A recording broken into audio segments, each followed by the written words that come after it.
What's up, Doug with Deanie in the garage. Today we're going to go over how to clean up and reuse a junkyard head so that you can inexpensively get a motor back up and running that went down for one reason or another. Specifically in my situation, I had a Jeep Grand Cherokee with the 4.7 liter V8. The valve seat dropped. It made contact with the piston, which pushed it up into the head. The rest of the engine's fine, but it does in fact need a piston and a head. We got that head out of the junkyard. Let's get into real quick how to clean her up. And here is the head in question. It needs quite a bit of love and attention. The lifters that I pulled out of there leave quite a lot to be desired, so we're not going to use those lifters. I didn't buy new lifters either because Welding wanted $33 per lifter and I needed 16, so that's obviously not going to happen.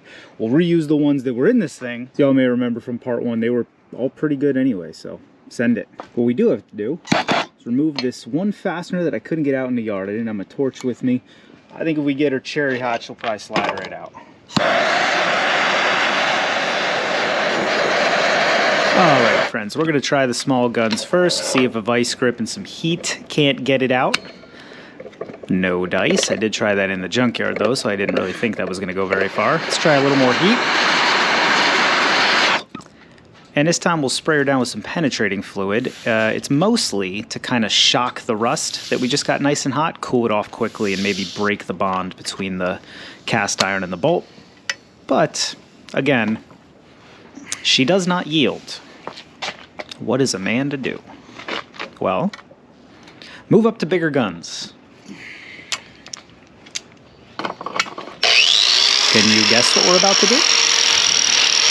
Get that bolt end cleaned up real nicely, get all the rust off.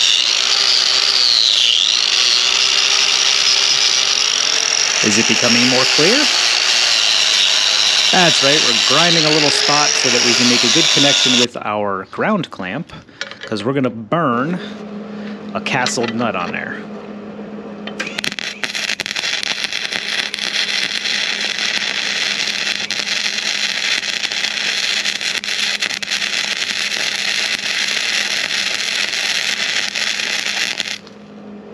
This is, what is it, about take 3?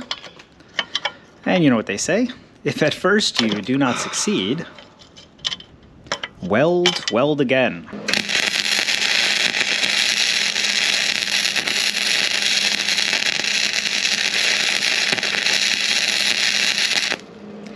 And now if you don't know, the idea with these exhaust bolts is always to just get them as hot as you possibly can, shock the system a little, and then just try your best to wiggle them back and forth to break that bond. This is about a 2-inch long by probably 5/16 or 1/4 inch, no, probably about 5/16 fastener. So it's not a lot of metal, but a ton of surface area. You really don't want to break it off below the surface. You can see I'm getting lucky here. I got a little wiggle out of her, and you just work her back and forth until she yields. That's really all there is to it. Heck of a lot easier outside the vehicle, can confirm. Woohoo, buddy! That's what success looks like right there. My goodness.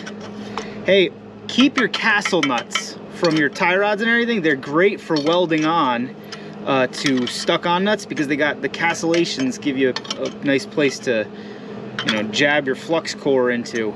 Now, in case you were wondering, I had to get this manifold off because the Dodge pickup manifold is completely different from the Grand Cherokee manifold, and they would not work, so it wasn't an option to just leave this thing. And you'll see the old gasket's all blown out. I mean, if we're gonna do this thing, might as well put our best foot forward. There we go. Nice chunk of scrap cast iron. Yeah, you can see this number 2 cylinder had a big old exhaust leak. The rest of these weren't far behind, so I'm glad we got that off there. That was the easy part of cleaning this head up. So let's go ahead and pop out everything we're not gonna need, starting with the plugs.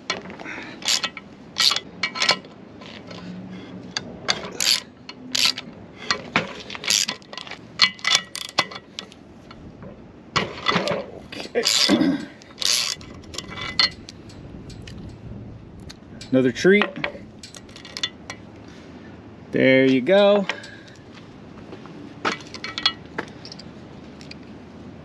Alrighty, and on top of everything else, they got AC Delcos in here. I don't know, man. Here, those lifters we were talking about, these bad boys are spent. Yeah, so let's get into the cleaning. And for that, I'm thinking about giving this stuff a try. I got it over at Harbor Freight for $10. Greasy Machines Tools dilute 1 part degreaser with 26 parts water. And we're gonna see how it does on this head. And I mean, this thing is caked. Chocolate cake, to be exact. Oh man, seriously. This clearly came from a household where they believed all the hype on annual oil changes, because this is not how the inside of a motor is supposed to look. It's gross. Alrighty friends, you have to forgive me, I only had a spray 9 bottle to put it in, but take my word for it, this is definitely that Harbor Freight cleaner, and we're just gonna douse everything in it.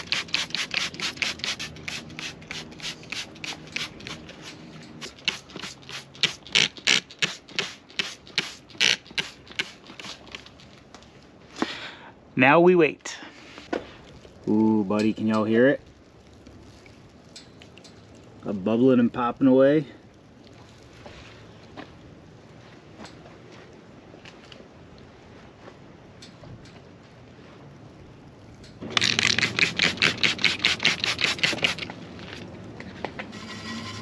So I'm really just dousing everything with that degreaser and trying to break up the carbon, anything that's going to prevent the new seals from sealing. These 4.7s are notorious for leaky valve cover gaskets, so I want to make sure I get that surface as clean as possible. Obviously, I want to clean the intake runners and as much else as I can, but certainly anything that's on the inside of the engine, if you would, needs to be scrubbed so that you're not contaminating and bringing new problems with you as you swap this head in.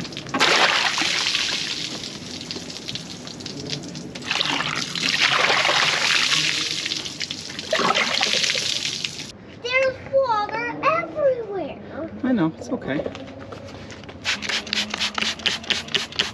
that got on my eyes, would it sting? It might sting a little bit, but it's not that big a deal. Can I brush it? Sure. Here, spray with one hand, brush with the other. On this side? Yep.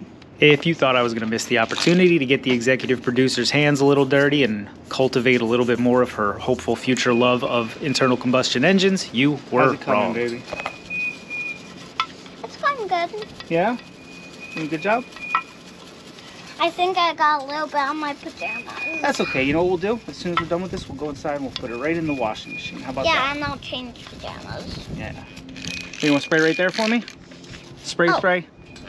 Good job. Thanks, baby.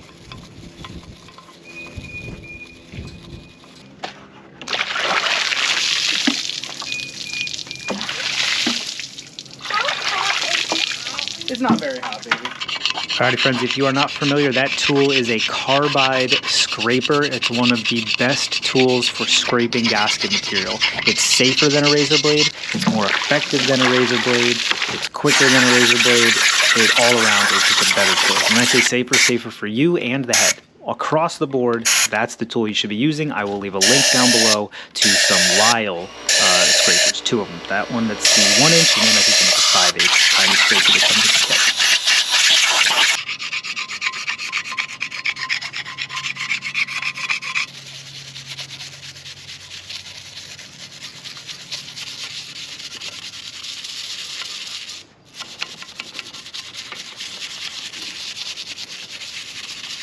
Alrighty friends, this side is just absolutely caked in junk. We're gonna try throwing some gasoline on there, see if that doesn't break up this gunk a little better than I can with our spray 9 there.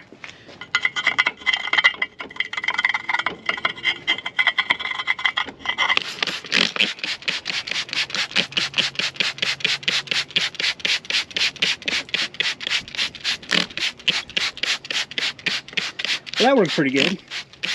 I'm gonna keep up with that.